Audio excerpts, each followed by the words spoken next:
آقا نے یہ اعلان کیوں کیا کہ اگر زمین پر یہ 313 نہیں رہے کوئی تیرا نام لیوا نہیں ہوگا؟ دو اشارے تھے، ایک یہ کہ قیامت تک جو دین معتبر ہوگا وہی ہوگا جس کو محمد الرسول اللہ لے کر آئے، اب باقی ادیان ختم، منسوخ۔ اور دوسری بات کہ یہ دین صرف عمل کرنے کا نام نہیں، اس کے لیے نکلنا بھی پڑے گا۔ یہ 313 آج گھروں سے نکل کر میدان میں آ گئے ہیں، سر ہتھیلیوں پر لیے کھڑے ہیں، سینہ تھان کر کھڑے ہیں، اپنے بیوی بچوں کو چھوڑ کر میدان عمل میں اترے ہوئے ہیں، جان کی بازی لگانے کے لیے اترے ہوئے ہیں، مال کی قربانی دے کر آئے ہیں۔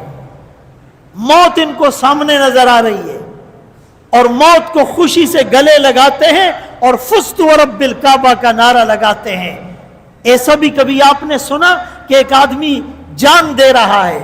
موت کو گلے لگا رہا ہے، بیوی بچے اس سے جدا ہو رہے ہیں، دنیا کی عیش و عشرت کو چھوڑ کے جا رہا ہے، زخمی ہے، چور چور ہے اس کا بدن، خون سے رنگین ہے، تھکا ہوا ہے، لیکن نعرہ لگاتا ہے فزت ورب الکعبہ، رب کعبہ کی قسم میں کامیاب ہوگی۔